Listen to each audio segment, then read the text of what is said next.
안녕하세요, 보통남자입니다.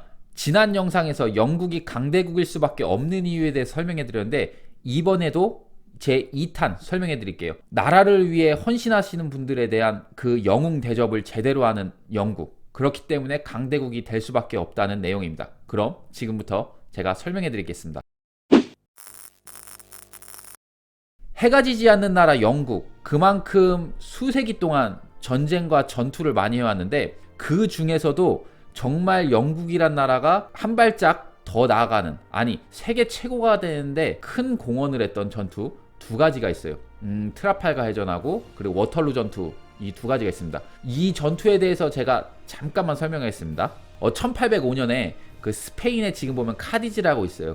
남쪽에 지브롤터 해협에서 대서양으로 빠지는 그곳, 지금도 이제 스페인의 커다란 그 해군 기지인데 휴양지도 하고, 그곳 앞에 트라팔가 곳이 있어요. 그곳에서 일어난 전투가 트라팔가 해전입니다. 영국과 그리고 프랑스, 스페인 연합함대인데, 1799년에 나폴레옹이 쿠데타를 일으켜서 제1통령이 되고 황제가 되면서 유럽에서 더 힘을 확장하고 그리고 영국을 침공할 생각을 계속 가지고 있었죠. 그러면서 영국은 해군력으로 이렇게 막고 있었는데, 그 결과적으로 일어난 게 바로 트라팔가 해전이라고 보시면 돼요. 이제 트라팔가 해전에서 영국은 이제 넬슨 제독과 그리고 프랑스, 스페인 연합함대는 피에르 빌레브라는 제독이 총사령관으로 있었어요. 피에르 빌레브는 여기서 나폴레옹의 명령을 어기고 그리고 자기가 오판해갖고 완패를 하게 됩니다. 어느 정도 완패를 하냐면, 넬슨이 이끄는 영국 함대는 단 한 척도 침몰하지 않았어요. 근데 프랑스 해군은 21척이 무려 납포하고 그리고 어마어마한 사상자가 납니다. 피에르 빌레브 제독도 포로로 잡혀서 영국으로 끌려가요. 여기서 안타까운 거는 넬슨 제독은 기함인 그 빅토리오에서 이제 총탄을 맞고 순국하게 됩니다. 여기서 피에르 빌레브 얘기를 잠깐만 해보면은, 이 양반이 이제 영국으로 가갖고 한 몇 달 있어요. 있으면서 그 넬슨 제독의 장례식장도 참가합니다. 그러고서 이제 편지를 막 나폴레옹에 써요. 나는 다시 군대로 돌아가겠다. 하지만 나폴레옹이 이제 반대를 했죠. 이제 거기에 이제 상실감이 있어갖고 파리로 돌아오는 길에 렌이라는 도시가 있어요. 그곳 모텔에서 머물면서 이제 자살을 합니다. 이런 어떻게 보면 악명 높은 인물인데, 여러분, 에펠탑과 함께 파리의 상징, 프랑스의 상징 중 하나인 개선문 있잖아요. 여기 안쪽에 가면은 프랑스가 치러왔던 전쟁들, 그리고 프랑스 혁명, 활약했던 군인들이나 사람들의 이름이 이제 음각이 이렇게 돼 있어요. 근데 여기도 이제 빌레브도 여기에 음각은 돼 있습니다. 이게 동쪽 방면에 가시면 이제 보실 수 있어요. 그거 찾아보시면 재밌을 것 같고, 그래서 이런 넬슨이 나폴레옹의 영국 침공을 막는 정말 결정적인 역할을 하잖아요. 목숨까지 잃어가면서. 영국 사람들은 이거를 지금도 기리고 있습니다. 한번 볼까요? 여러분들 트라팔가 하면은 이 전투, 이 해전을 몰라도 누구나 영국 가신 분들은 다 아실 거예요. 바로 내셔널 갤러리 바로 앞쪽이 이제 트라팔가 광장이죠. 이게 사진 보시면, 이게 트라팔가 이제 광장의 넬슨 기념비예요. 자세히 보시면 넬슨 동상이 어느 한쪽 방향을 이렇게 가리키고 있죠. 여기가 바로 국회의사당이에요. 영국의 국회의사당. 이 의미가 뭐냐면, 영국이 진정으로, 그리고 넬슨이 진정으로 지키고 싶었던 거는 이 의회 민주주의가 처음 탄생한 영국의 이런 시스템을 지키고 싶었던 거예요. 그렇기 때문에 목숨까지 잃고, 이런 뜻으로 넬슨은 그 국회의사당을 정확히 가리키고 있습니다. 근데 여기 되게 웃긴 게, 저는 여기 가기 전에 몰랐어요. 몰랐다가 지금 여기 사진 보시면은 한 기마상이 있죠. 이 기마상이 찰스 1세인데요. 이게 정말 아이러니한 게 뭐냐면, 찰스 1세가 영국 역사 최초로 왕 중에서 참수를 당한 왕입니다. 누구한테 참수당하냐면, 영국 역사 중에 딱 한 번 공화정을 한 적이 있어요. 이제 공화정은 왕을 모시지 않는 나라예요. 우리나라가 이제 공화국이죠. 우리나라 같이 왕을 안 모시는 나라. 이때 올리버 크로멜이 이제 의회군이고, 왕당파랑 의회군이랑 이렇게 싸우게 된 거예요. 올리버 크로멜과 찰스 1세가. 그런데 결국 올리버 크로멜이 이기는 바람에 찰스 1세는 왕좌에서 물러나고, 그리고 참수를 당하게 됩니다. 지금 이렇게 기마상이 향하는 방향 있잖아요. 이곳에서 좀만 가면 화이트홀이라고, 거기서 참수를 당합니다. 찰스 1세가. 그 방향을 보고 있는 거예요. 화이트홀에서 조금만 더 가면은 국회의사당이에요. 그렇게 본인들과 싸웠던, 그리고 그 국회의사당 바로 옆에는 올리버 크로멜 동상이 서 있어요. 그러니까 결국 이 찰스 1세가 기마상을 타고 간다고 치면은 화이트홀이 나오고, 자기가 이제 참수당한 곳이 나오고, 좀만 더 가면은 자기랑 그렇게 싸웠던 올리버 크로멜 동상을 만나는 거예요. 이제 제 생각인데, 역사는 결국은 이렇게 한데에 묶여있지 않나 이렇게 생각하는 것 같아요.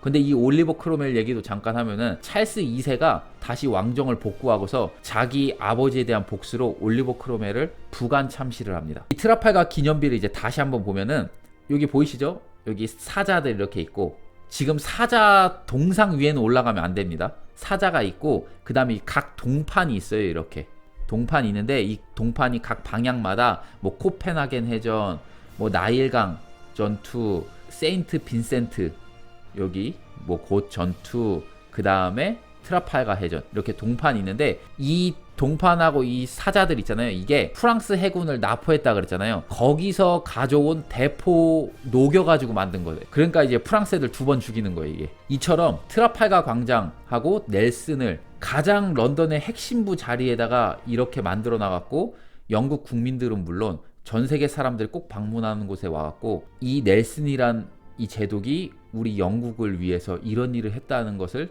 이렇게 기린다는 게 굉장히 놀라운 것 같아요. 그리고 이제 두 번째, 이제 워털루 전투. 이제 워털루 전투는 짤막하게 설명해드리면 1815년, 한마디로 트라팔가 해전 있고 10년 뒤에 벨기에 워털루에서 일어난 전투, 지역 이름이에요.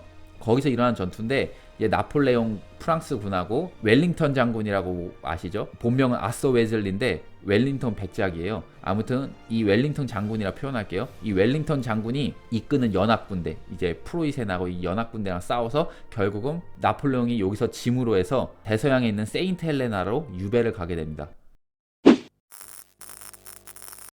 나폴레옹을 보면서 인생의 운명이란 있나 이런 생각이 들어요. 뭐냐면 나폴레옹은 지중해 코르시카 섬 출신이에요. 그러니까 프랑스 본토 출신이 아니에요. 코르시카 섬에서 태어났고, 그리고 황제까지 등극하는 와중에 영국이란 섬나라와 수많은 전투를 해왔습니다. 이런 섬나라 영국에게 짐으로 해서 대서양에 있는 세인트 헬레나 섬으로 가서 죽게 되죠. 섬이라는 것과 나폴레옹, 참 이상한 운명인 것 같아요. 그러면 이제 이 워털루 전투에서 승전한 이후 워털루 전투를 기념하고 그 웰링턴 장군을 기념하는지 한번 볼까요? 먼저 여기 지도 보면은 영국 런던 여기 템즈강 이남 쪽에 워털루라는 지역이 있어요. 런던 아이 아시잖아요. 런던 아이가 이 워털루 지역에 있어요. 그럼 이 워털루가 왜 이름이 명명됐냐 대충 뭐 예상은 하시겠지만, 먼저 거기에 다리가 하나가 있는데 워털루 전투 기념으로 이 다리 이름을 워털루 다리로 명명합니다. 그 후에 기차역이 하나 생겨요. 지금의 런던 아이에서 한 걸어서 5분에서 10분 사이에 역이 있는데 이 다리 옆에 있다 그래서 워털루 역으로 만들었죠. 그래서 이 역이 있고 다리가 있고 해서 워털루 지역으로 됐는데, 여기서 영국 애들이 참 재밌다고 생각하는 게 뭐냐면 1994년에 프랑스와 영국이 도버해협 밑으로 해저 터널을 뚫어서 유로스타를 개통을 합니다. 많이 타고들 가실 거예요. 근데 1994년에서 2007년 11월까지 이 영국에서 출발한 역이 어디냐, 파리로 가는데 출발한 역이 어디냐면 바로 이 워털루예요. 지금은 템즈강 이북의 세인트 판크라스 역인데, 아니 생각을 해보세요. 프랑스 사람이 예를 들어서 이제 파리에서 기차를 타고 런던에 왔는데 도착한 곳이 워털루야. 워털루가 어디야? 나폴레옹이 그냥 패배해갖고 결국 세인트 헬레나로 가게 만든 전투 아니에요. 근데 이제 같이 만들어 놓고 워털루 역에서 이렇게 출발하게끔 처음에 만들었다는 거는 조금 웃긴 것 같아요. 워털루라는 전투에 대해서도 이렇게 기념을 하고, 그 다음에 이제 웰링턴 장군은 어떻게 하냐면, 여러분 하이드 파크 아시죠? 영국을 대표하는 공원, 런던을 대표하는 공원 하이드 파크, 여기서 버킹엄 궁전으로 가는 길 사이에 컨스티튜션 힐이라고 있어요. 그 길 사이에 이렇게 웰링턴 아치가 있습니다. 그래서 이게 웰링턴 기념비도 있고 이게 웰링턴 아치예요. 그리고 그 시티 오브 런던에 가면은 뱅크 정션이라고 있어요. 영국 중앙은행에 있는데 여기 앞에도 그 기마상이 있습니다. 웰링턴 기마상이 있어요. 근데 여기 기마상은 웰링턴 백작이 런던 브릿지를 새로 만드는데 승인하는데 큰 공헌을 해서 만들었다 해요. 워털루 전투가 일어나고 18년 후인 1844년에 제막식을 했다고 합니다. 그때 웰링턴도 참석을 했다고 그러고요. 이렇게 어디 가나 웰링턴 장군, 넬슨들이 있고, 그리고 가장 대표적인 게 영국 하면은 대표적인 성당 하면은 많은 분들이 이제 웨스트민스터 사원, 그 다음에 세인트 폴 대성당이 있어요. 세인트 폴 대성당 아마 런던 가시면 꼭 가실 거예요. 거기 가시면 안에 들어오시면 이렇게 보이시죠? 웰링턴 장군의 기마상이 이렇게 커다랗게 있습니다. 그 성당 중앙에. 대단하죠? 원래 기마상은 1912년까지는 없었다 그래요. 그러다가 나중에 이제 2차 세계대전이 끝나고 올렸다고 하는데, 그리고 이 기마상 밑에 보면 이게 전투들이 이렇게 적혀 있고, 그 다음에 이제 서양에서 지하 무덤, 성당 밑에 이제 보통 무덤인데 이제 크립트라 하는데 여기 밑으로 가면은 보신 것처럼 호라시오 넬슨 제독의 이제 관이 나옵니다. 그렇죠? 이걸 또 모시고 있고 그 다음에 아까 봤던 웰링턴 장군도 이곳에서 잠들어 있습니다. 영국을 보면은 이처럼 나라를 위해 정말 목숨을 바치거나 큰 일을 한 분들, 특히 군인들, 장군들을 이런 식으로 어디 가나 모시고 있습니다. 이게 강대국의 조건인 것 같아요. 뭐 프랑스도 마찬가지고 미국은 말할 것도 없고. 그럼 과연 우리나라 군인들은 어떤가요? 여러분 생각하시기에. 저도 물론 군대를 갔다 오고 했지만 곰곰이 생각해보면 과연 내가 목숨을 바칠 만큼 나라를 위해 싸울 가치가 있나? 그 정도로 군인들이 대접을 받고 있나? 그 생각을 한번 해보면 많이 다른 것 같아요. 우리가 강대국이 아니라서 그런지 모르는 것 같아요. 제가 지난 편에서도 말씀드렸듯이 강대국엔 틀림없이 DNA가 있습니다. 뭔가 다른 DNA가 있어요. 우리가 지금 21세기 들어서 언제까지 군인들에게 그냥 맹목적으로 나라를 위해서 싸워라, 목숨 바쳐 싸워라 할 수 없습니다. 저가 군대 다시 가도 안 할 것 같아요. 그래서 이런 모습들, 영국이나 프랑스 이런 모습을 보고 우리도 한 번쯤 나라를 위해 헌신한 분들, 특히 목숨 바치신 분들 최근에도 많았잖아요. 그런 분들을 다시 한번 기리면서 보다 나은 국가로 가는데 우리가 힘을 써야 하지 않을까 생각합니다. 그래서 만들어 봤고, 다음 영상은 제가 로마를 한번 설명할까 지금 생각하고 있어요. 유럽 자전거 여행 영상을 계속 올리다가 최근에 못 올렸는데 로마를 몇 편씩 나눠 가지고 로마랑 뭐 나폴리, 그 다음에 시칠리아 뭐 이렇게 해서 한번 여행을 같이 떠나볼까 지금 생각은 하고 있어요. 또 바뀔 수도 있는데. 아무튼 영상 봐주셔서 감사합니다.